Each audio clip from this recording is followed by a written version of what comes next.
Lives of the Most Eminent Painters, Sculptors, and Architects by Giorgio Vasari. Lives of Antonio and Piero Pollaiuolo, Painters and Sculptors of Florence. Many men begin in a humble spirit with unimportant works, who, gaining courage from proficiency, grow also in power and ability, in such a manner that they aspire to greater undertakings and almost reach heaven with their beautiful thoughts. Raised by fortune, they very often chance upon some liberal prince who, finding himself well served by them, is forced to remunerate their labors so richly that their descendants derive great benefits and advantages from them. Wherefore such men walk through this life to the end with so much glory that they leave marvelous memorials of themselves to the world, as did Antonio and Piero del Pollaiuolo, who were greatly esteemed in their day for the rare acquirements that they had made with their industry and labor. These men were born in the city of Florence, one no long time after the other, from a father of humble station and no great wealth, who, recognizing by many signs the good and acute intelligence of his sons, but not having the means to educate them in letters, apprenticed Antonio to the goldsmith's art under Bartoluccio di Ghiberti, a very excellent master in that calling at that time, and Piero he placed under Andrea del Castagno, who was then the best painter in Florence, to learn painting.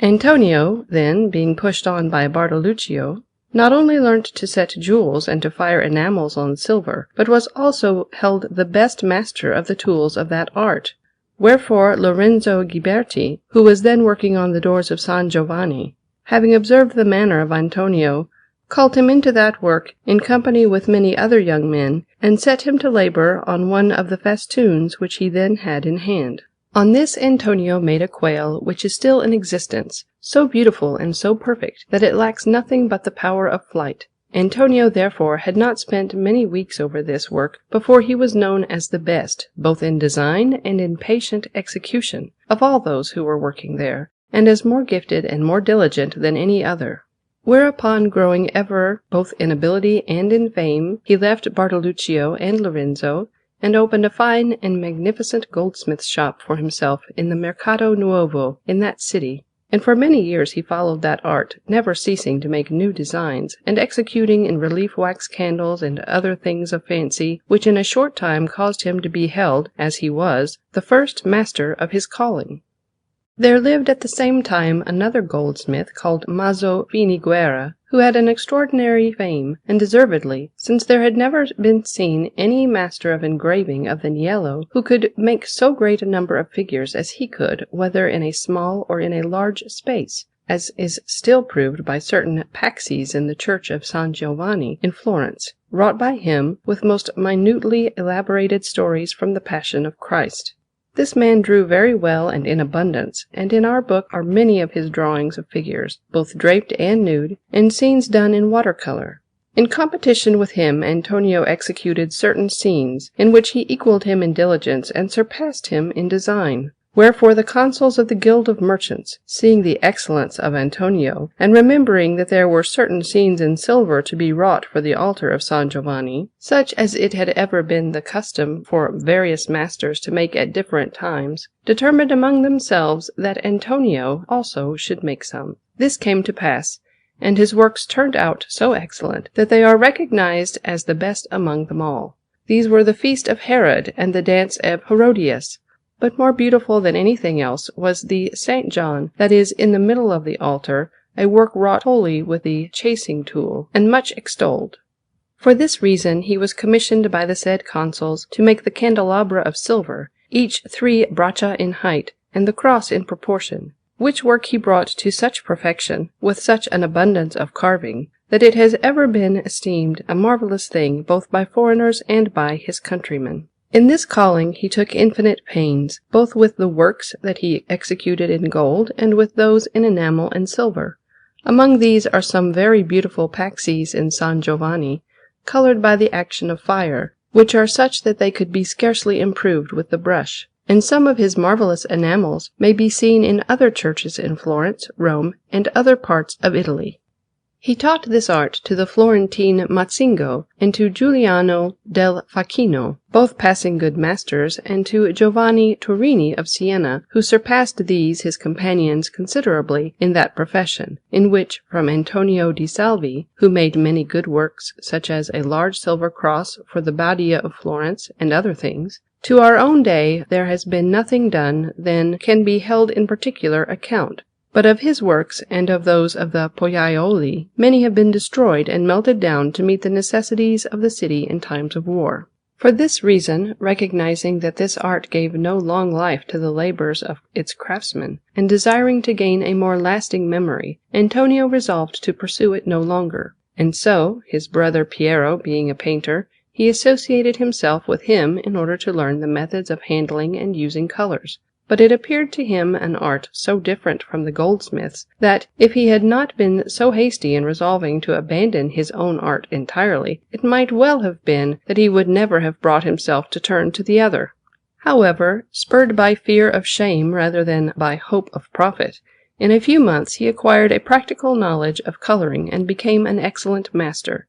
He associated himself entirely with Piero, and they made many pictures in company. Among others, since they took a great delight in color, a panel in oil in San Miniato al Monte without Florence, for the Cardinal of Portugal. On this panel, which was placed on the altar of his chapel, they painted St. James the Apostle, St. Eustace, and St. Vincent, which have been much extolled. Piero, in particular, painted certain prophets on the wall in oil, a method that he had learnt from Andrea del Castagno, in the corners of the angles below the architrave, where the lunettes of the arches run. And in one of the lunettes he painted the Virgin receiving the Annunciation with 3 figures. For the Capitani di Parte he painted a Madonna with the Child in her arms in a lunette, with a frieze of seraphim all around, also wrought in oil. They also painted in oil on canvas, on a pilaster of San Michele in Orto, an angel Raphael with Tobias, and they made certain virtues in the Mercatanzia of Florence,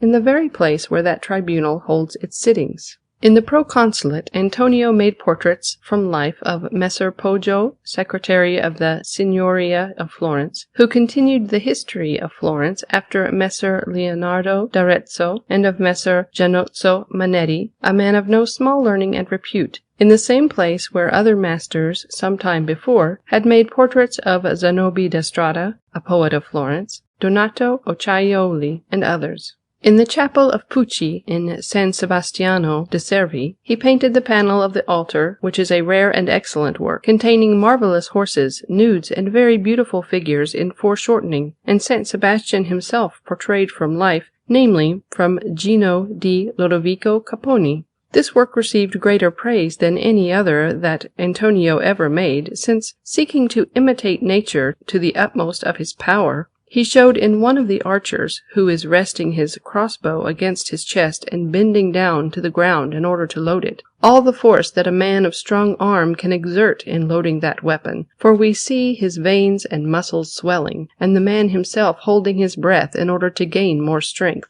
Nor is this the only figure wrought with careful consideration, for all the others in their various attitudes also demonstrate clearly enough the thought and the intelligence that he put into this work, which was certainly appreciated by Antonio Pucci, who gave him 300 crowns for it, declaring that he was barely paying him for the colors. It was finished in the year 1475.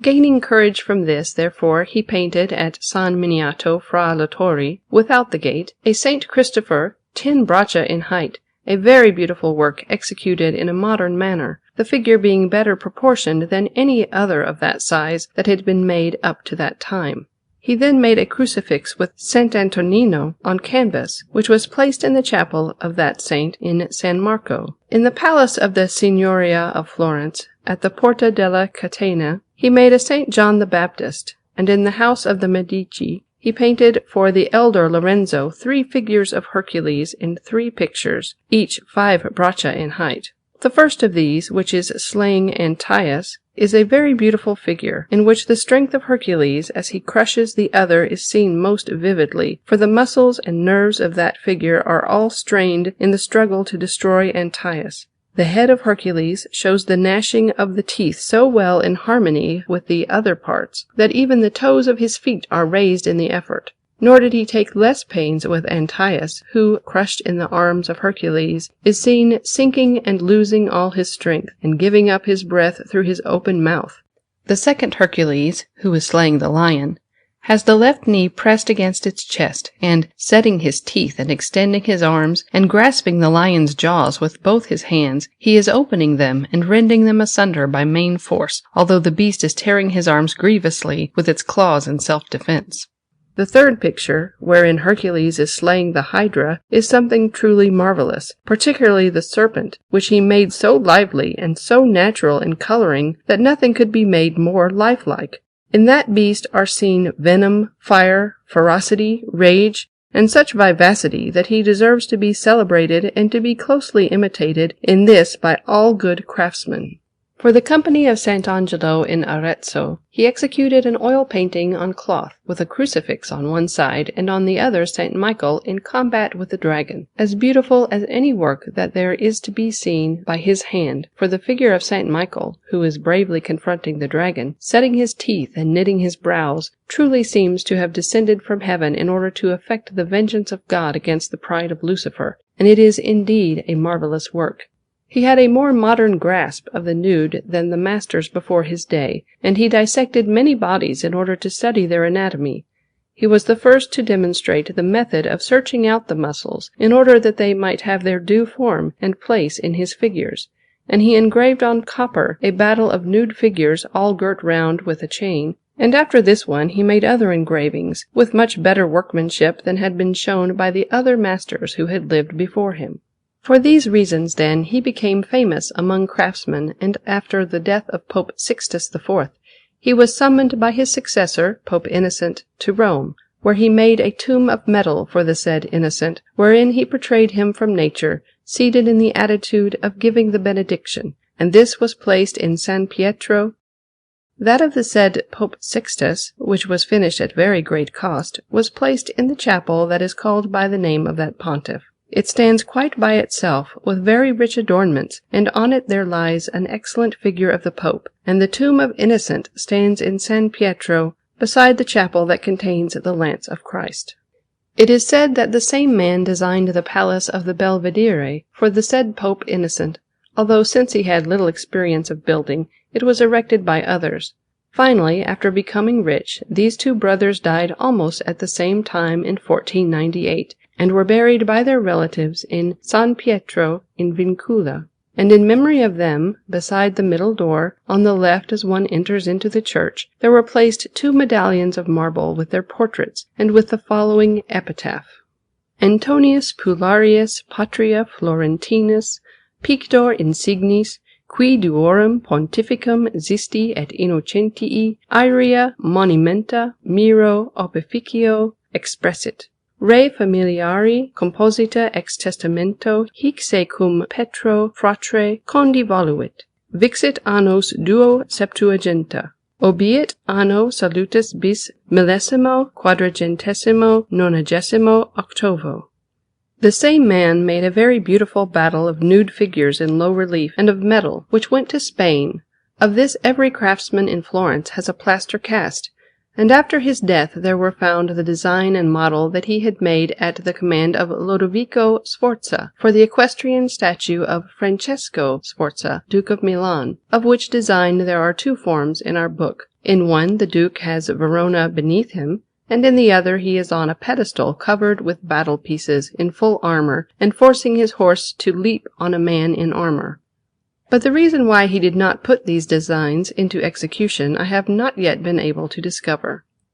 The same man made some very beautiful medals, among others one representing the conspiracy of the Pazzi, containing on one side the heads of Lorenzo and Giuliano de' Medici, and on the reverse the choir of Santa Maria del Fiore, with the whole event exactly as it happened.